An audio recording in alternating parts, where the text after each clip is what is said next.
Good evening, everybody. Hope you're well. Hope you're fantastic. I hope that you enjoyed that song by Lyra, something so strong. I think we definitely need it, especially during this time and where, yeah, we are going to the elections. I hope that everybody has registered, but yeah, we're praying that we're gonna have free and fair elections. I hope that everybody's going to vote. But yeah, so my name is Gavin Mkabela. I just wanna welcome you all to the property investment dinner. So this is the second installment that we are having. I think we had one last month, and it was super amazing. Now, yeah, so thank you so much for coming through. I know we still trying out with regards to the whole registrations and everything else. We promise that it's gonna be much more effective going forward as we getting into that whole automation aspect of things. But as they say, you have to start somewhere. And yeah, just apologies for those that have battled to really get in. In terms of getting the Zoom links, and I know some of you are only sent it just now, so I truly apologize about that. But we definitely will improve as we go because as they say, you get better and better as you go forward. Am I audible? If maybe I can just see a thumbs up just to see that everybody can hear me loud and clear. Can you do like all right? So I presume that everything is fine. So we can get the show on the road. I'm just gonna share a screen just with you now. Let's see where we are, and we can just take it from there. Boom, and cool. And we can start just there. So yeah, so as I have introduced myself, my name is Gavin Mkabela. I am the founder and the managing director of a company called Gavshaw International. We are an unconventional real estate company, specifically focusing on property investing. And we also combine that with financial planning and also with mental health awareness as well. But I'm just going to get into just in terms of the company overview just now. But just to give some highlights for those that don't know me. Maybe it's the first time that you are logging in and you're saying, who is this guy and what gives him the lever to basically do the session and talk about all this that I'm going to be talking about. But just briefly, some of the highlights that one has managed to achieve. So yeah, so I contribute a lot in terms of different mediums such as SABC News. BC, I think 3 weeks back, if I recall correctly, just talking about property stockpiles. Another session that we'll be doing around that. But yeah, 702 as well, and just different mediums as well, where I share my insights there. I was also a finalist on the 10th Accenture Mainstream Awards under the Inclusive Leader category. Yeah, and then of course, in terms of experience, I've over 10 years experience in real estate, the bank, home loans. I was in property finance, and the past 6 years I've been doing property investing, helping a lot of property investors build successful property investment portfolios. And I also did financial planning as well. So that's where actually my love for personal finance and everything that has to do with that side started. And also, I'm an award-winning author with 2 books under my belt. All of them are personal finance. I have written, just basically a lot of it really has to do with the experiences that I have gone through as I've just navigated through my life, and just hoping that all of those will a lot of people. So in a nutshell, that's me. If you definitely can, go into my social media platforms, I'll as well on that front. So So just in terms now with regards to the company itself, so as I said, we are I call it a very unconventional real estate company in that manner that there's a fusion of things, but definitely all of them play a part in this whole entire picture. So the first part that I'm really just gonna go through is the property investment consultancy part of the business. So that's where we sit down with clients, we find out where you are, and it will help you really just put together a plan from that perspective, whether you're starting a property portfolio or you are scaling the current one that you currently have. So we do that. We also include the financial coaching in that. So we look at you holistically. So it's not only just about talking about property, but we also look at, just in terms of your overall financial wellness and really just be able to assist you on that front. We have a home loans division in terms of we can do pre-approvals, we can do loan applications as well on your behalf. We work with all the major banks, so we're able to assist you in that. We have amazing team that is working on that side to assist you to make sure that you get good rates and of course good terms as well in terms of your home loans. We also have the real estate side of the business, so this is more about property sales. We do rentals as well. You'll see later on there's a couple of deals that I'll be sharing with you. We also do maintenance as well. So as we rent out, we help you from a rental point of view. If something breaks, we are on the ground making sure that it's fixed. So basically, it's a one-stop shop. You don't have to now worry to say, okay, if I buy, maybe I'm in Dubai, I'm in Cape Town, and you buy property in Joburg. How am I going to manage all of that? So we basically make sure that we provide all of those services. We also have the conveyancing side of it. So the business partners that we have. Okay, I don't know why it went there, but we have business partners that we're working with that are assisting us in that front. So we are able to make sure that the registration, all those aspects around the transaction goes very smoothly, it's transparent, but most importantly as well, you feel like you're part of this whole picture. And we also have financial planning, as I said. This is where we look at the insurance side of things. We look at the retirement. We look at traditional investments such as endowments, tax-free accounts, and yeah. So we're able to then make sure that we assist you with all of that. We also have accountants that are assisting us to make sure that your books are in order, and you'll see exactly why as I go further in terms of why you might need an accountant. Apart, of course, from your normal tax issues. So if you have all of those, please get in touch with us. I'm going to share the details. We can also assist you with that part as well. So we have very highly skilled, very equipped and learned people that are doing all of that. And then the last part is the mental health awareness. And I know a lot of people ask me, but Gavin, real estate, mental health, how does that work? And it's really all about looking at where we come from, because I realized in the past, especially past 6 years, dealing with a lot of people, a lot of investors, and some of them people they don't really get into investment because of really maybe some of where they come from, the backgrounds, things that have happened to them. There's people that are going through addictions, and so all these things we're starting to I've been seeing in the past 6 years.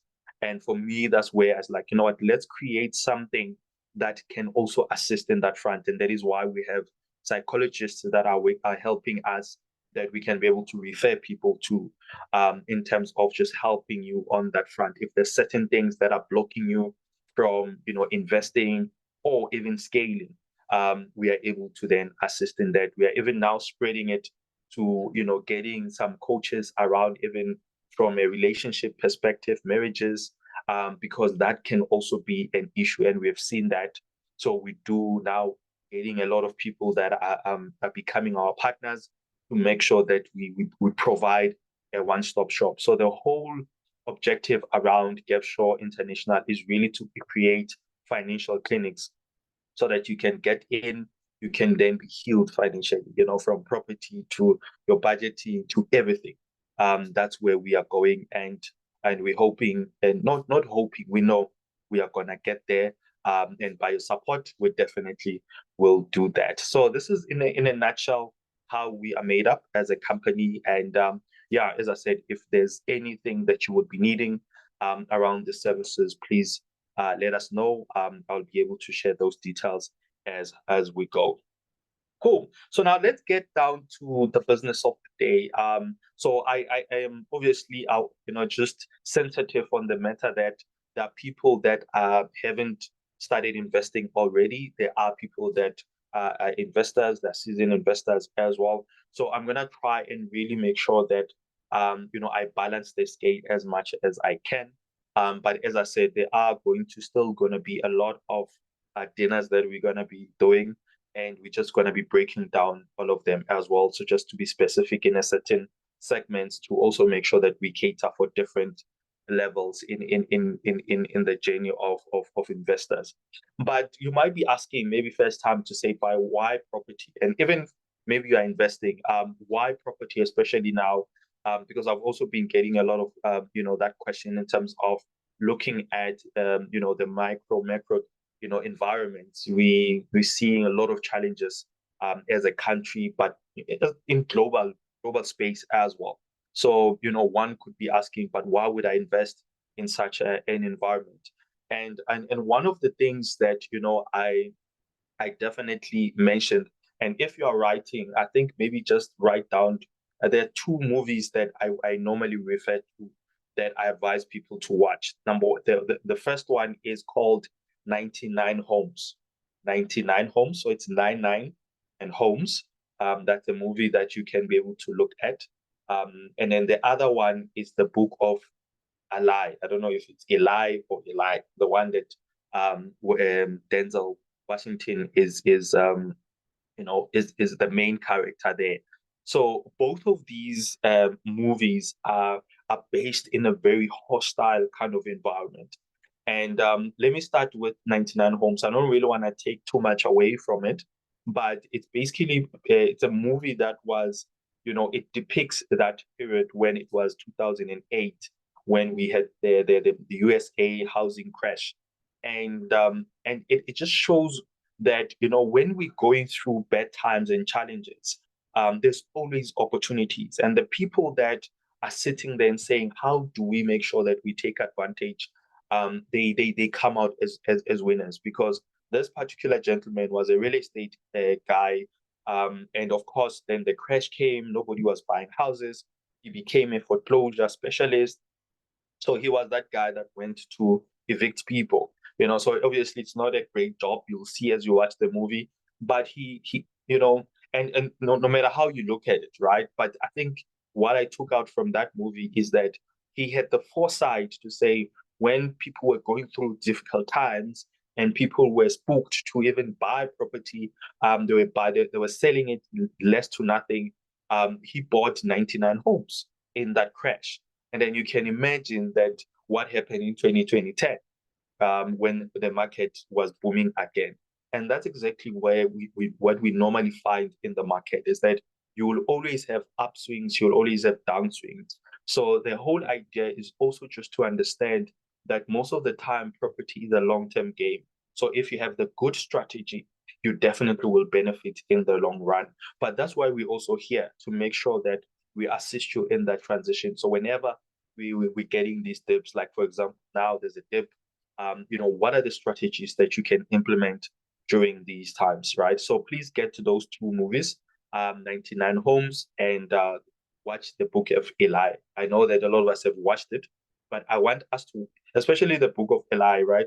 I know most of the time we watch it from a spiritual background, well, from a spiritual base, but I want you to watch it from a real estate point of view. And I that one I'm not gonna give away. Just watch it again. So watch it. Let's say if you were, a property investor in that time, what would you definitely look at? What are the lessons that you'll pick up from that point on? So watch those two movies. But yeah, quick one. I mean, property is still one of the best performing asset classes that we have, because no matter what, whether it's blue, red, recession or not, there will always people that want shelter. I mean, shelter is like, water, basically. It's a need for everybody. So those are the things that make property such an amazing and a beautiful asset to have. And I mean, property has the opportunity to make you to get both the income and the capital appreciation. So it does have the ability to appreciate in value, which you can be able to leverage. And you'll see exactly why when I talk about refinancing, which of course then you can also refinance in that aspect. And it's a physical asset. You can touch it, you can feel it. So unlike if you look at like your shares in the stock market, you really can't touch them, right? But here it's a physical asset that you can definitely touch. And then of course, then property can be leveraged.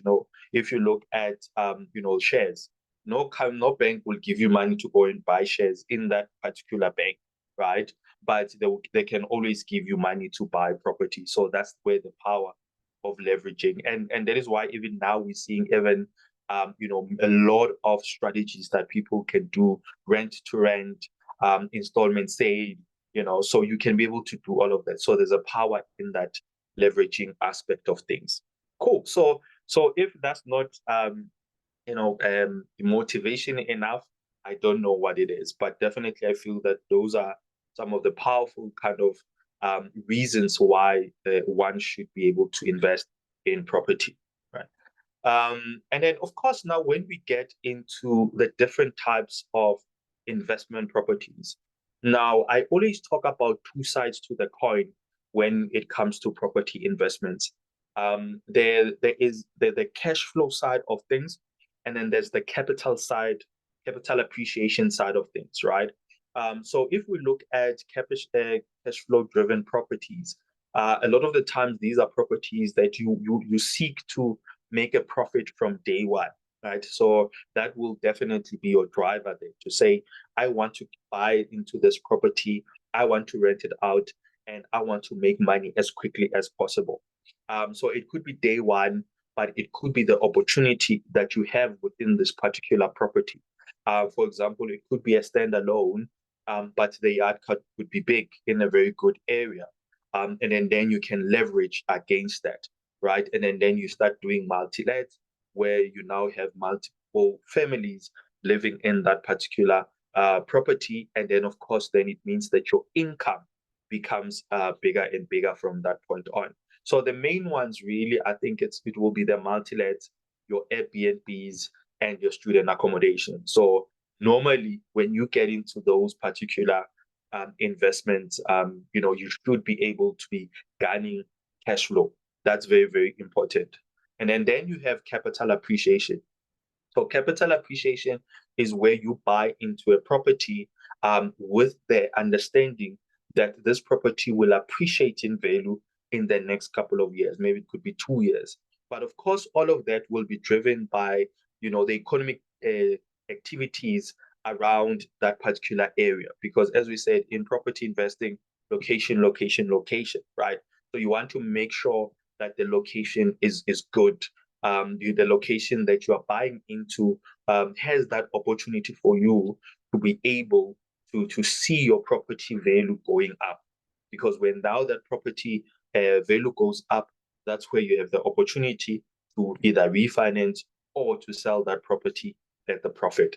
Now, depending on what your strategy is all about, right? Depending on what your outcome, what you want to achieve with getting into this particular investment. But of course, there's two parts to the objective. It could be the short-term side, it could be the long-term side.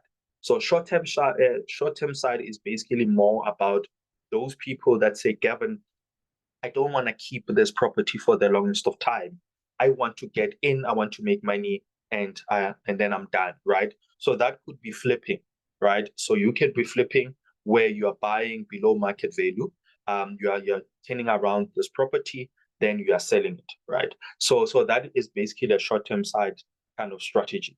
Then you have the long-term side. So the long-term side is where now you say, Gavin, I want to replace my salary.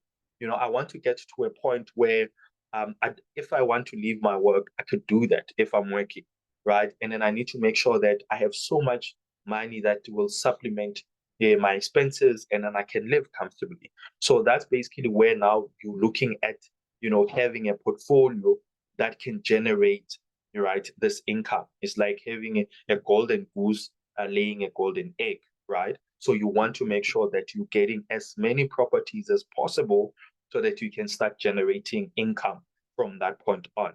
Now, when we look at the long-term side of things, that's where obviously there's different strategies that one needs to look at. There's kind of dynamics that we're gonna get into now. But I just want to go a little bit into the new developments as well. So new development, of course, is where now you are buying from a developer, right? It's like buying a car directly from BMW or from Mercedes-Benz. So it's a fresh new car. Nobody has driven it apart from the people that delivered it, but it's a brand new car. So new development is basically when you are buying into the new developments you are buying from the developer. And of course, there is a number of reasons there, or a number of advantages that you can get in new developments. It's still new, most of the time low maintenance, but at times there are no transfer costs, bond costs. But like any other, there will be those downsides and then upsides into what you need to do, or what you can get in buying into new developments. But basically, you look at those two parts, cash flow, capital appreciation. So whenever you are getting into a property investment deal, always ask yourself, am I buying this property because I'm gunning for the cash flow, or I'm getting into this property because I want to get capital appreciation? So those are the two things that you need to look at. Can you get both of these two things in one property? Definitely you can, right? So you can definitely do that, right? But you always need to understand exactly why you should be buying that, and if you're getting either or in terms of these outcomes, right? So that's basically the main, property, investment property types that we look at. Now, when we get into the long-term side of it, so that's where it gets a bit more technical, right? Especially when it comes to structuring this portfolio. It's very, very important to understand a couple of things. And I hope that you are writing. So if you're writing there, we'll just look at in terms of the time. If we're gonna have, I'll take maybe a couple of questions at the end, if we really have some time. But don't worry, in terms of if you have, and maybe we run out of time, because we only have an hour, unfortunately. But there is a free consultation that you can be able to claim. And then we'll just make sure that whatever questions that you have, we can then cover those at that particular time if we don't have some time with regards to the questions. Right? But going back to now the structure. So the structure is very, very important, because remember, now you are building for the longest term, right? You want to build this portfolio for the long term. So there are a number of things that we need to be able to look at when we are now building this portfolio, right? Now, there are three main entities that we can be able to look at when we are buying investment property, building this portfolio for the longest time, right? So you can either buy in your natural state. So I can either buy under Gavin, as a natural person, or I can buy in a company, which maybe let's say Gavin's Property Pty Ltd, or I can buy under a trust, which let's say Gavin's Property Trust. All right. So those are the three entities that I can be able to use to buy and build this portfolio of mine. Right. Now, there are three things that normally drive, in terms of which of the entities should I use. Number one is the issue of tax, right? Because remember, now you are building for the longest term. So meaning now the more properties you buy, the more people are paying you rent, the more your tax goes up, right? So we need to then look at the issue of tax to say within these three entities, which of them is much more friendlier when it comes to tax. So that's number one. Number two, we need to look at the issue of creditors to say that if I get into trouble and the creditors come after me, am I protected or not? Are my assets protected or not? These properties, are they protected? And if they have to be protected, under which entity between the three will my properties be protected? Because we all know, unfortunately, that we live in a world that things happen. Today you might not have a creditor, and tomorrow you have a creditor that's coming after you. So how then do we protect ourselves from the creditors that may come? Okay. And then the last part is now the issue of death. Now, unfortunately, that one we're not gonna shy away from. Everybody's going someday, right? So now the question is, what happens when I pass away? What happens to my assets that are under my name? Because I always say that, remember that you are an entity, and this entity is gonna pass on. So when the entity pass on, it means that whatever that this entity owns now needs to be able to move to somebody else. So it needs to be then being transferred to your creditors because it can't stay here. This entity is no longer here. So it must now move to somebody, right? So now we need to look at now the dynamics of, what happens when I pass on? What happens from an estate point of view, right? Because now I have these properties. What will happen to these properties? But now let's start maybe firstly with the tax, right? So from a tax point of view, we look at the natural state. So in our natural state, we know that in South Africa, we have a progressive tax system, meaning that, as you're getting income, the more you make money, the more you are taxed. So our tax, system moves from 18% to 45%, right? So depending on where you are, but you can then be able to be reaching the 45%, or you are sitting at that 45% tax bracket, right? And then we look at the company. So the company is 27%. So we have a flat system in the company, which is where is this jumping? Is 27%. All right. And then from a trust point of view, it's 45%. So now you have now those tax rate that you have. So from your natural state, it moves from 18 to 45%. Company is 27%, and the trust is 45%. Right. So let's start with the natural state. So if now I buy in my natural capacity, right? So I'm buying these properties in my natural state. So I need to be aware that, let's say I'm working currently and I'm getting an income at work. So I have a taxable income at work. So let's say it's 30,000. So I'm getting taxed at 30,000. So my income at work, whether I like it or not, the president is gonna tax me. So I don't have a choice. They're going to tax. But now, let's say now you're buying these properties, right? So what happens from a tax point of view?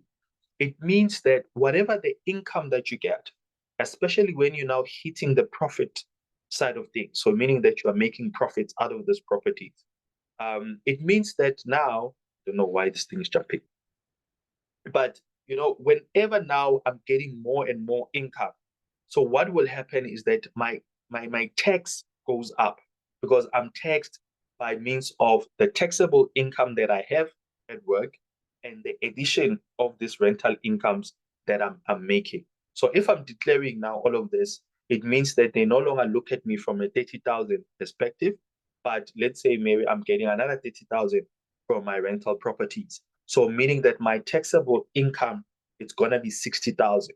So now you see that my tax goes up in that manner. So you can imagine when you're now having 10, 20 properties, you might have a headache, a tax headache, because now all of a sudden your tax rate might be sitting at 45%. So those are the things that you need to be mindful of. So that's the first part. Whereas maybe when you buy in a company, it's 27%, and in a trust is 45%. So that's the first part, right? And then the second part, we also need to look at the issue now to say, should I pass away? What happens? From a cost point of view. So when we pass away, there are three things that normally three costs that can become very, very evident within that point. Number one is the issue of estate duty. So when I pass away, SARS will look at in terms of my assets. So if now, let's say my properties are worth more than 3.5 million, so anything that is above that 3.5 million, it's going to be taxed at 20%. So anything that is above 3.5 million, it's going to be taxed at 20%. All right. So if now it's 3.5 million and below, it's exempted from tax, from that estate duty. But anything above that, it's going to be taxed at 20%, because after all, we need to fix potholes, right? And then the second part is executors' fees. So executors' fees, this is where now I always ask this question, whenever I have sessions most of the time, to say, do you have a will, right? And I hope that all of us here have wills, especially if we have dependents or we have children, right? So now, when we pass away, so there's somebody that has your will, and that person, depending on what kind of arrangement you have, right? So you can be paying a monthly fee that waives the fees when you have passed on. But if now you have a free will, it's free right now while I'm still alive. But when I pass on, my estate is gonna pay for that. And the executors can whoever that has my will can charge up to 4.025%. And I want to highlight this point. You can negotiate this fee. So you can negotiate this fee. So the people that are left behind can negotiate, right? So this is the maximum that executors can charge. So it's 4.025%, which includes the VAT in it, right? And then there's part where we look at capital gains tax. So capital gains tax is where now SARS is going to say, all right, cool, because remember, these properties are moving from Gavin, who is no longer there, right? And now they're going to somebody else, maybe my spouse or my children. So it's moving. So it's not going to move at the amount in which I bought it for. So if now I bought these properties for 1 million 10 years back, and when I pass on, they're worth 10 million, and there has been a 9 million appreciation in the value, that 9 million, value appreciation, it's going to be taxed. So anything between 13 to 18%. So that will then be capital gains tax. So that is why at times we say that is very expensive, or it can be expensive. This is what we are talking about. So all of these things we need to look at, which are very, very important. All right. So that will be your natural state. So again, it will now need to be able to say, when you are buying and you're building, why would we look at the natural state from that part? Okay. And then we come to the company side of it. So this is your PTY. So from a tax point of view, as I said, it's 27%.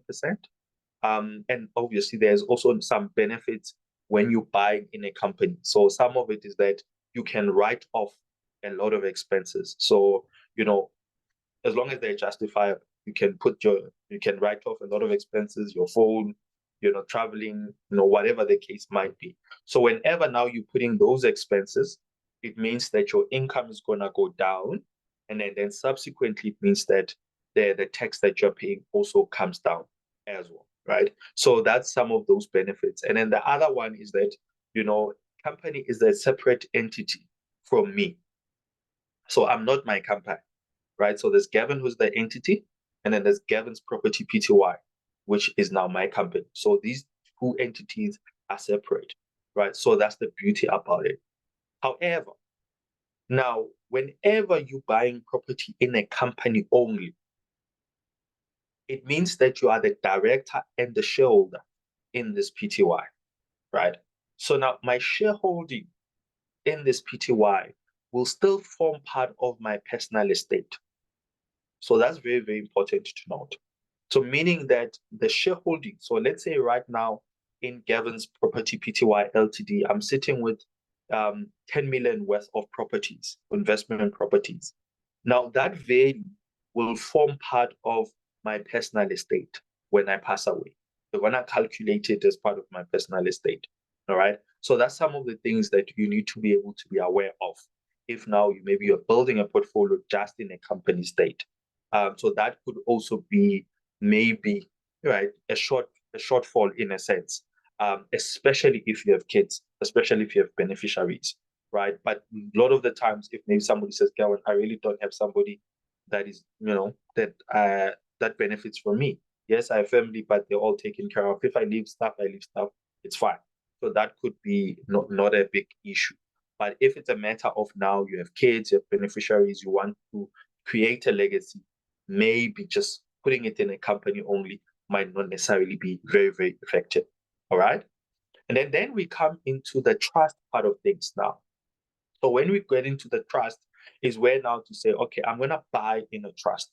So the trust is also a different, separate entity from me, right? So of course, then there's a benefit of the on the part that the trust is not given. You have a trust, you have given. But what is also very nice about the trust is that it's totally independent from Gavin, totally independent. Whereas the PTY, the shareholding still forms part of my estate, but the trust is totally independent of Gavin, totally, right? And that is why you see a lot of people, especially those doing funny things, right? They have trust, they do funny things, they get liquidated in their personal state, but they find nothing. But the person is still rich in that trust, right? So the trust then basically works as an incubator for your assets. And the beauty about it is that you don't necessarily only have to put properties there. So you can put other stuff that you want to preserve, because that's exactly what the trust does. It preserves those assets, for the longest of time. So you can then put a number of things in this trust. So we have now looked at all of these entities. We'll have looked at obviously the pros and cons around it.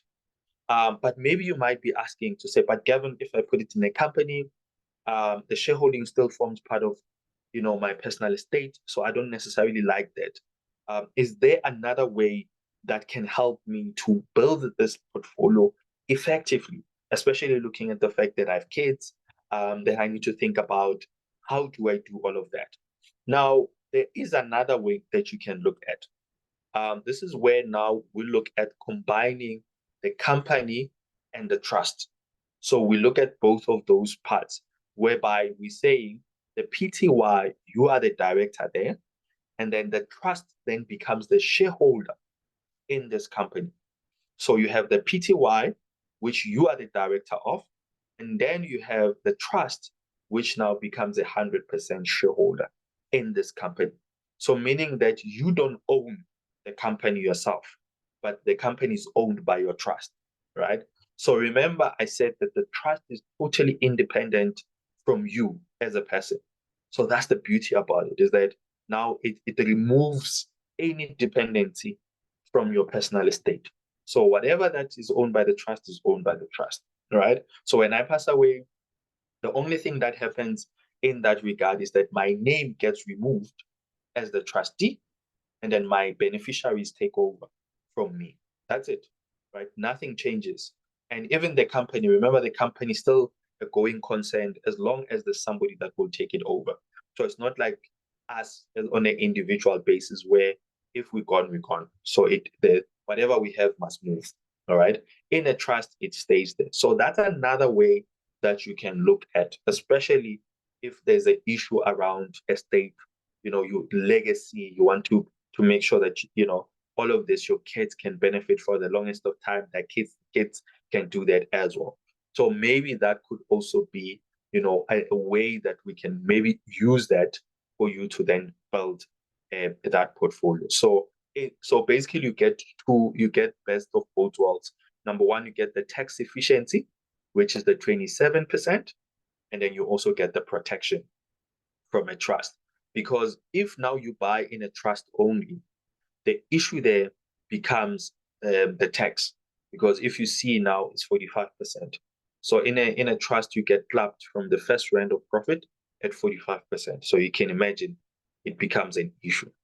But you might be asking, but Gavin, now, if I buy in a company, all right, so I'm getting this rental income coming in. Now, what happens from a tax point of view? Don't you think now I'm going to be taxed again on 45%? No, you are not, right? So remember now, in terms of regarding the tax part of things, everything will happen in the company. So the company will be the transactor, all right? So everything will happen there. So nothing is going to flow into the trust because we are not paying dividends. Because if now you pay dividends there, you're going to be taxed twice. Doesn't make sense. So everything will happen in the company. So if you want to take out money, there is director's drawings that you can use. There's loans that you can use. You can pay your salary as well from that point. So there are a number of ways to then take out money from the PTY, but you're not going to be taxed double. So you're just going to be taxed on that 27%. So don't worry about that. So that's basically how it works. So this is now generally then in terms of the structure that you can then look at to say, okay, when I build this portfolio, how am I going to build it? And obviously there's a number of issues like I mentioned. Number one, you have beneficiaries.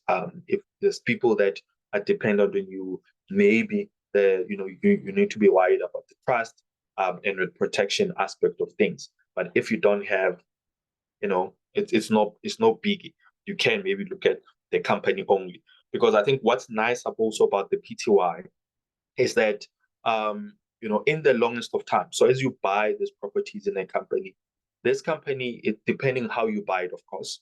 So if you're gonna finance, the beauty about it is that in the long run, this company can go and get a bond by itself. Whereas when you start, you need to basically fund that company. So meaning that the bank will still look at you from an affordability perspective in order to then grant that bond. So I still need to stand surety for this PTY so that at the end of the day, there is an affordability. Because remember, it might be new, it's a new company. So the bank will look at me, Gavin, from an affordability perspective, but still grant the bond in the company's name. All right.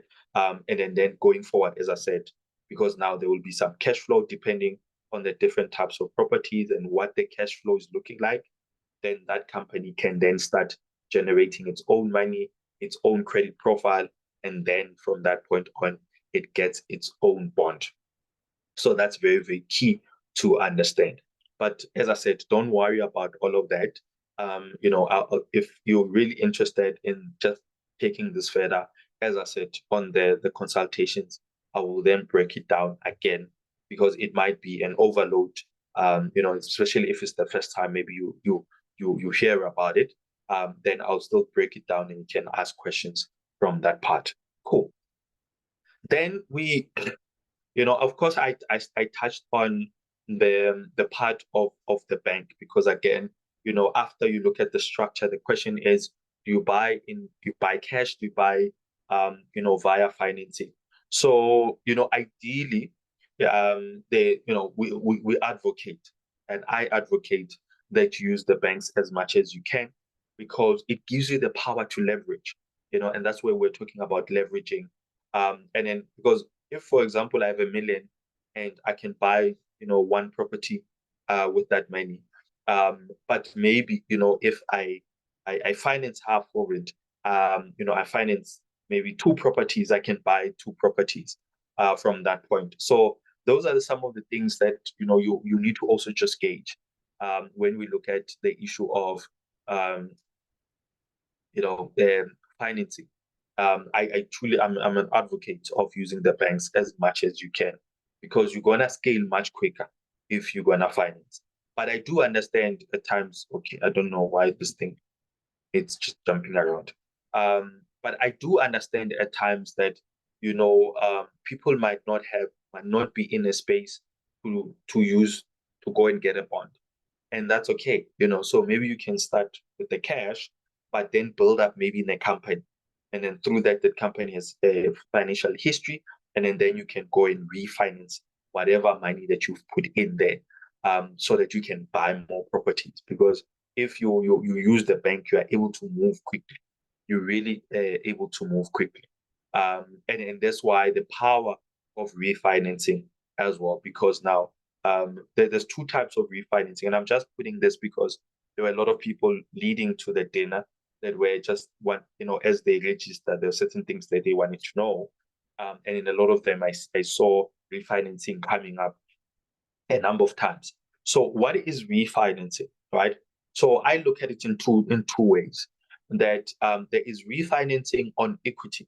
So some of us, you find that for the longest of time we bought properties, and we've been paying, into this property, and somehow then our balances have gone down, right?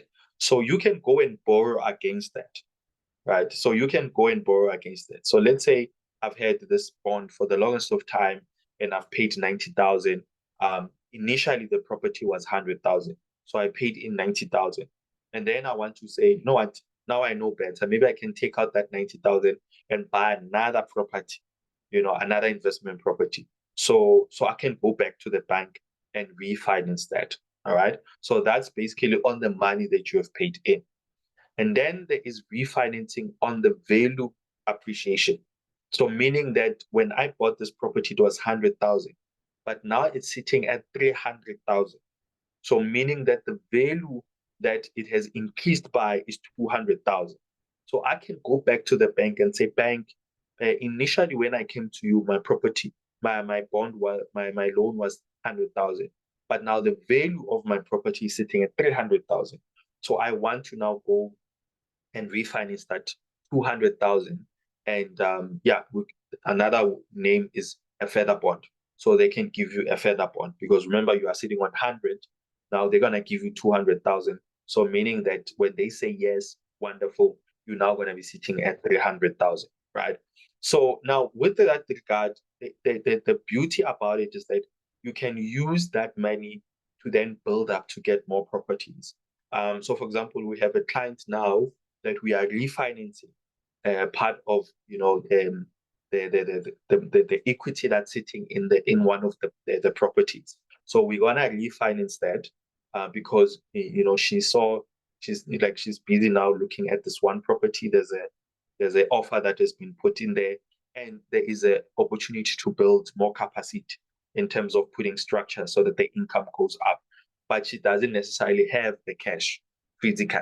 She doesn't have the money saved up, but she has the money sitting in the bond by the virtue of the property of by the virtue of the value of the property that has gone up. So meaning now we now refinance that amount, and then she's gonna get it cash, and then she'll be able to now build in terms of more capacity in this new property. So it's gonna give her more income at the end of the day. So that's then the beauty about refinancing is that you can basically now have money that you didn't save up for, right? Because remember now, she didn't save up for this money. The property itself, based on the economic environment, the value of that property went up. So now she has the equity, right? And then she can use that money to build more capacity, right? So that's the beauty about property. You can definitely do that from that point. So I hope that there is now a better understanding when it comes to refinancing, right? To say how do I look at it? Because I know maybe your parents might have a property that you can refinance.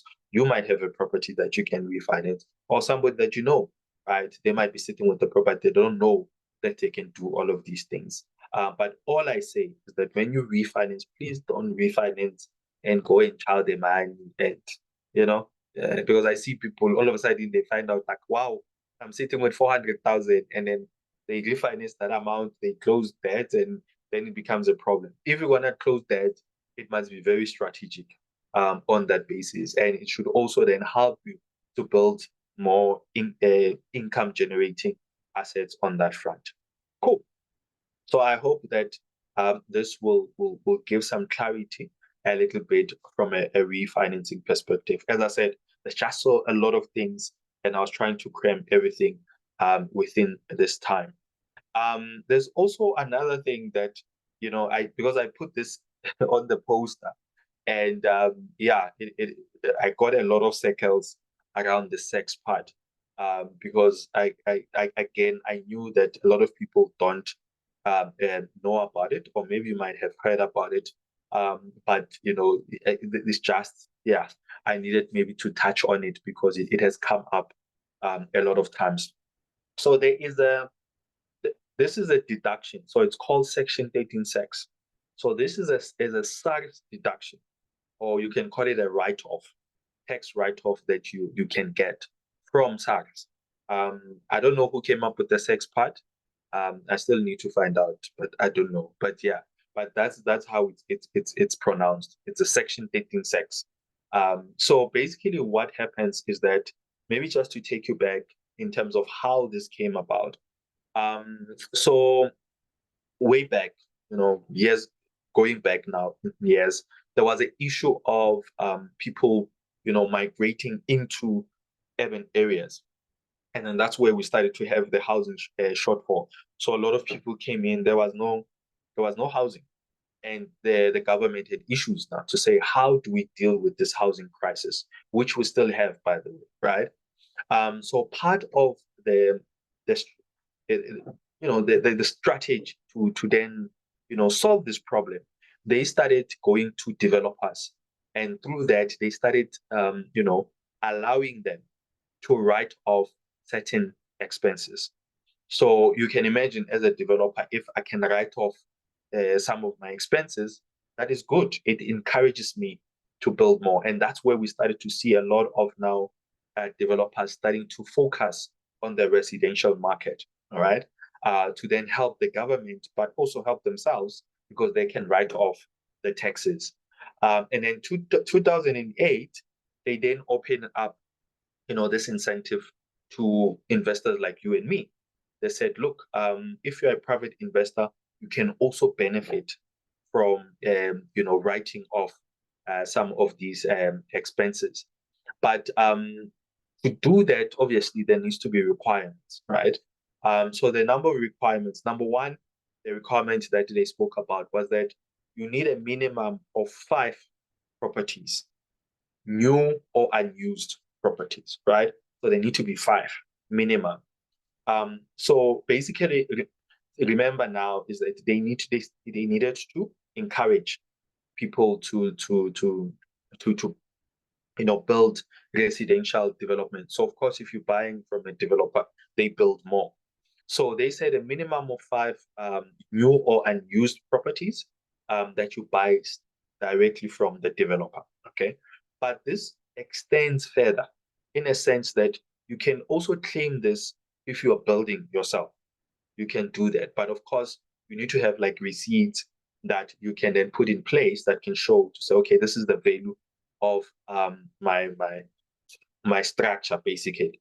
Because what it also says is that you can claim a minimum of 55% on the value of the property, on the purchase price. Actually, let me say on the purchase price. So you can claim a minimum of 55% on the purchase price of all these 5 properties. So if it's 100,000 each, right? It's 5 of them, you can claim 55,000, right? So you can claim that 50,000 on each of those properties, and you can claim that over 20 years. So just to put it into context. So if now, remember I said I advocate for cash flow and capital appreciation, right? So meaning that you have liquidity here, you're making profits, but whenever you need money, you need 300,000 to build more on this side, where do you go? You go to these properties because they appreciate in value, right? So now with that said, is that now you will have, right, you can claim this deduction. So you can write off basically all of this from your profits. So you can write it off from your profits. So meaning that, let's say I'm making 10,000 profit every month from my portfolio, from this property portfolio. And then I bought it in a company. So meaning it's 27%, right? So meaning I need to give the taxman 2.7 from my 10,000. But if now, let's say I qualify for 2.7 on this Section 13.6, which is the write-off based on these 5 properties that I have, then I can take this 2.7 that I qualify to write off and write it off against this 2.7 that I was supposed to give the taxman. So meaning that at the end of the day, I'm not paying any taxes. So I'm gonna then keep my 10,000, which is the full one, because I've written off the tax. So it's another way that people can use, to be able to then make sure that as you grow your portfolio, you start making profits, you do have some write-offs against the profits, because the tax is going to be an issue at the end of the day, right? You're going to get to a point where I want to now eat from this property and I'm making money. So then tax becomes an issue. So that's where I say I love the diversifying your portfolio. So making sure that you have different types of property types within your portfolio. So having some new developments, have obviously properties that will give you the cash flow, right? Yeah. So minimum 5 new and unused properties, and it has to be residential properties.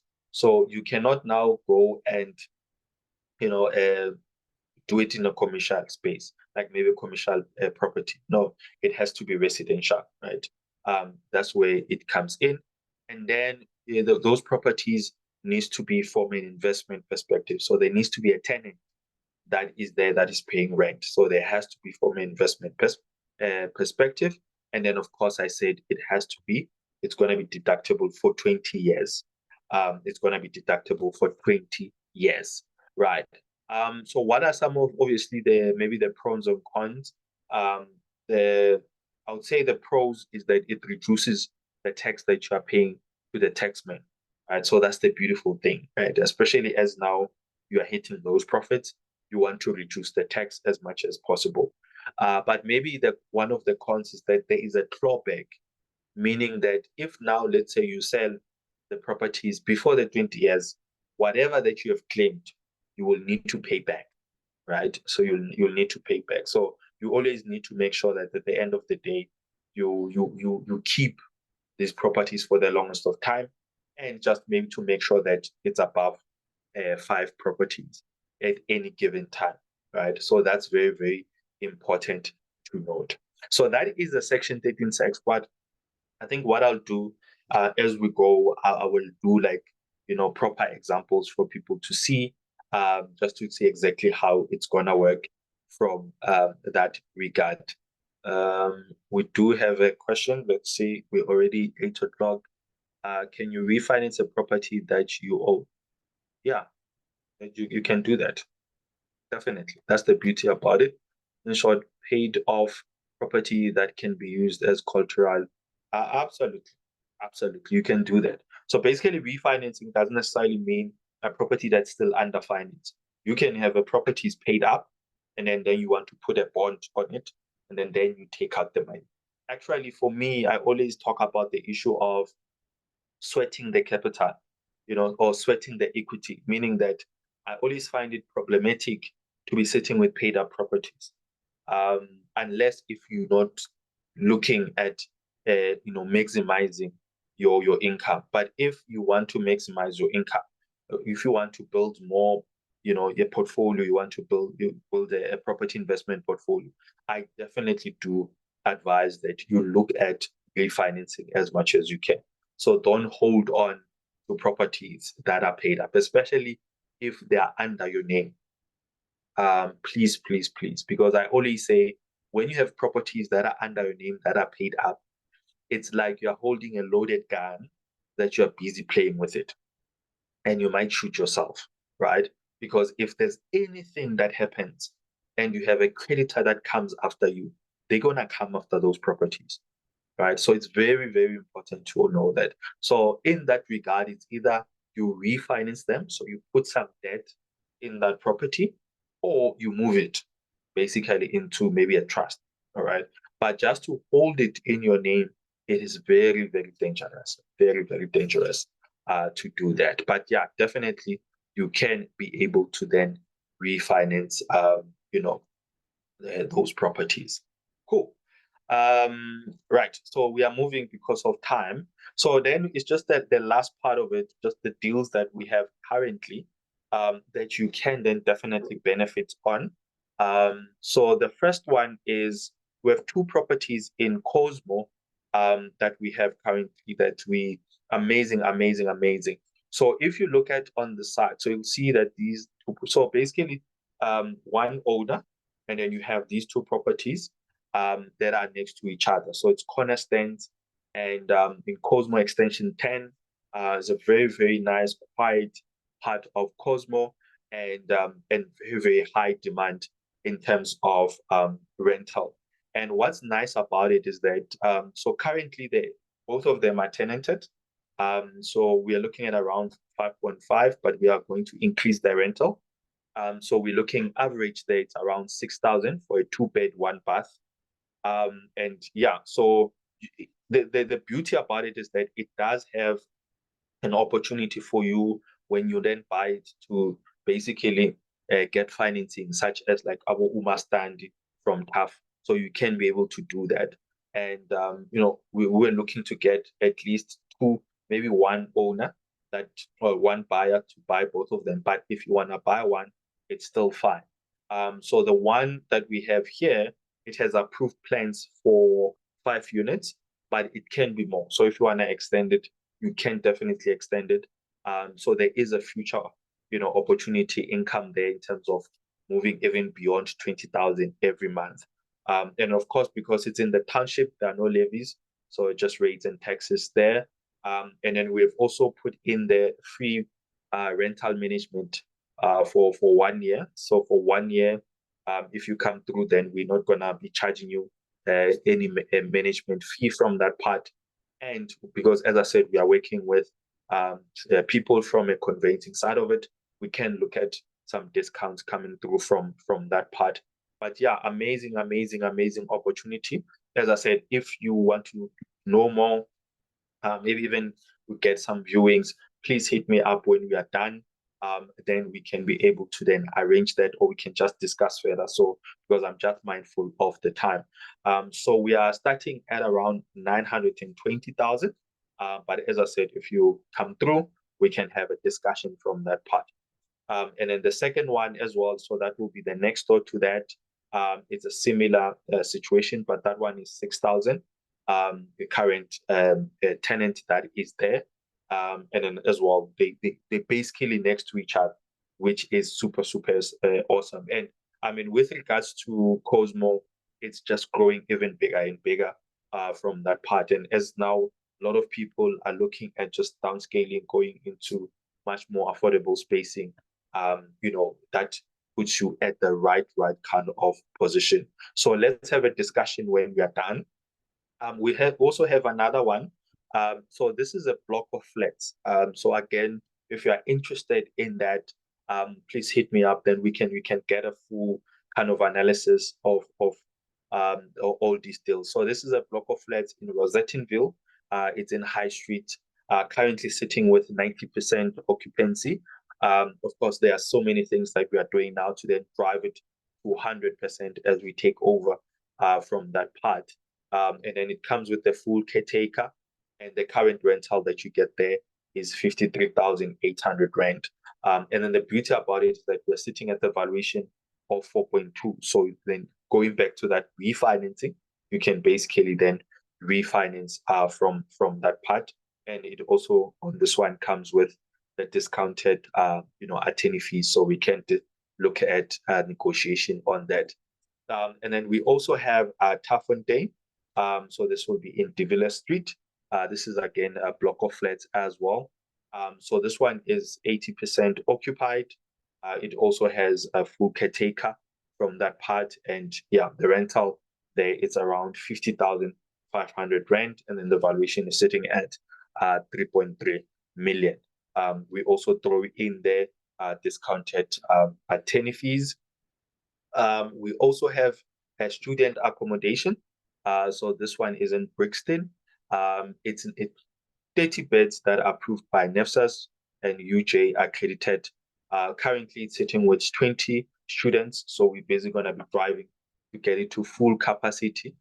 Current rental, the student accommodation, it's sitting at 120K, and the asking price there is 3.5 million. So amazing, amazing opportunity that we can be able to look at there. If you want to schedule some viewing, please will hit me up and we can arrange that. We also have another one in Brixton. So this one is 1.750. That's where we're looking at. It's sitting at about 50% occupied. So on this one, there is a big drive because it's just just next to Helen Joseph. So there's a big drive there that we're doing to look at, partnering with the hospital to get some nurses coming through, to get it to that full capacity at the end of the day. So we want to get it to at least, 50K that will be giving you from that point. So the asking price is 1.7, 50. That's where we are with that one. And then we also have, if in Pretoria, it's called Moshate in Harangua. So not far from Harangua Hospital, but I think now it's George Mukari. And yeah, it's not far from that. Lot of demand. So basically, what is happening here is that they're currently in the process to know. Yes, Veli. See, let me say I'll take the question just now. Let me finish quickly. I'll get into you. Yeah, just to ask those questions. But yeah, so 1.6. Sorry, Kev. Sorry to disturb you, moment. Next Yeah. fact, I just wanted to check whether it's only me who doesn't see what we are presenting now, or you are not presenting at all. Because it should be coming up. I also haven't been seeing it. It was just the cover page. I've just been. Is it the cover page? Oh, we've been seeing towers since we've started. Oh, guys, you don't ask keys. Okay, that's I direct messaged you, right? Oh, you did. I didn't bump on my phone here. All right, cool. Sorry about that, man. I thought I was still. So what I'll do is that I don't know what's happening with this PowerPoint. But I will send basically maybe just that presentation and just those deals to everybody. So if you haven't, maybe it's just one of those you didn't register, and you have my number, you can just hit me up, and then I'll send it to you, and with everything else. But just maybe on the two deals. So the Cosmo one is one owner, as I said. So she's starting a family. So she wants to basically, she has other 3 properties, but she wants to basically free up the cash flow. That's what we're working on, so that she can buy her residential home. And then on the second part is basically 6 deals, six properties. It's one owner as well.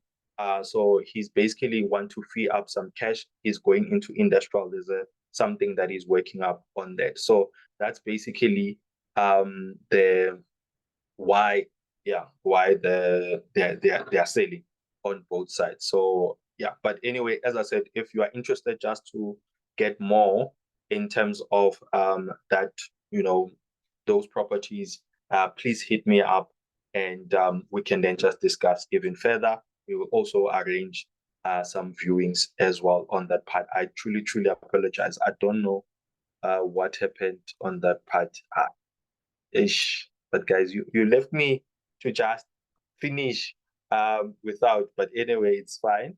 But yeah, as I said, I will email everybody in terms of just those deals, and yeah, if we want to get more clarity on it, and yeah, we can then just take it further. We'll hit you up on the yeah, then definitely in terms of, then we'll go through all of the numbers and all the details that you need from that part. So from a Cosmo one, we have an offer for the one, but yeah, we're still taking up some offers on that front. And as I said, it comes with the entire package in terms of, will help you with the management side of it. If you want to then apply for the financing, we will also assist you in that front as well. Okay, cool. Let me just check before we conclude. Okay, the block of flats, as I said, I'll just email it. So one is 1.755, or it's both of them. Block of flats is 2,900,000. But I will send all of that information to you guys. Is it not risky to have a portfolio of properties that are mostly financed?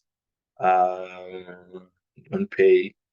Look, I mean, at the end of the day, financing, it depends where you buy them, right? But maybe let me just read it. Is it not risky to have a portfolio of properties that are mostly financed? What will happen if half of those tenants don't pay their rent in a particular month. And I think that is why, I always talk about diversifying, right? So you diversify in different kind of areas, but also depending on what type of properties do you buy. So with multi-lets, if you don't have one tenant, you still fine. If it's maybe just one tenant, those are the things that you can look at. But what we also have come up, what you also have is what we call rental insurance. So there is a product called rental insurance that we'll also be advocating a lot on. So if maybe people don't pay the rental insurance, we'll still cover that.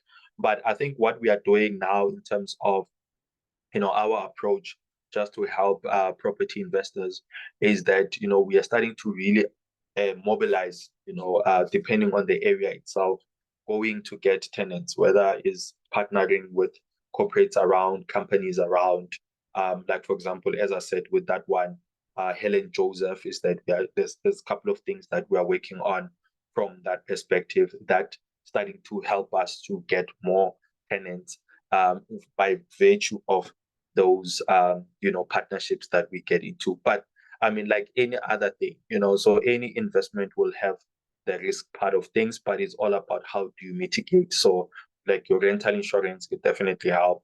And now being really proactive in making sure that we are always canvassing for tenants, and good tenants, by the way, is very, very important from that point. How do you avoid protect fee, especially on townships? Wherever we are, we've never experienced it. But I think this one will come somehow. But look, it also depends on who you know in those particular townships. That's also, it's very important to make sure that you can be helped, or if you do it yourself, that you are known within the township space or where you operate. And it's not even townships only, right?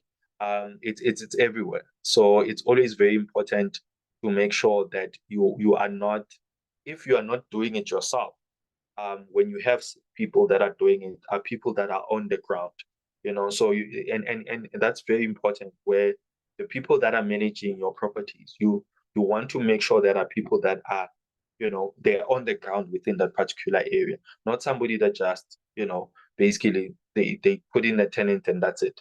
It's getting to that point where it's all about who you know. So it's absolutely important. And again, there are certain, obviously, areas that one I wouldn't advocate for, right? So already that there's certain sections that you are no go area, and we advise on that. And that is why whenever you are getting into the space of investing in property, you need to do your research, right? It's absolutely key, because not every area is conducive to invest, right? Not every area is conducive to invest. So that's very important to understand on that front. Do we have a WhatsApp group where we can share this info and to collaborate? Currently, we don't have, but obviously my numbers I'll share with you guys. So if you want to, as I said, we do have that free consultation that you can be part of. We can have a discussion. And then if you want to collaborate, please feel free. We're always open for such things. So it's not a problem on that regard. All right. I think because we way over time. Let's see if okay, the protection fee. Yeah, it's coming up a lot. Yeah, I know it's one of those things, but there is a way. There is a way. Okay, cool. So anyway, because of time, guys, we're really out of time. I just want to thank everybody for coming through this evening. You could be doing anything else, but you are here. So we don't take that for granted at all. So thank you so much for reaching out. We truly appreciate it. As I said, we'll be sending all of that, and we can't wait to engage with you one-on-one and just see where you are and see if we can get you going and get you started. There's so many things that we are doing, so excited about, and we'll be sharing with you as we go. But yeah, for today, I think we have done enough. I hope that you have picked up, some nuggets where you did. And as I said, we'll just follow up as we go forward on those one-on-ones. I can't wait for us to engage further on that front. So thank you so much to each and every one of you, and may you have an amazing and incredible evening. Goodbye.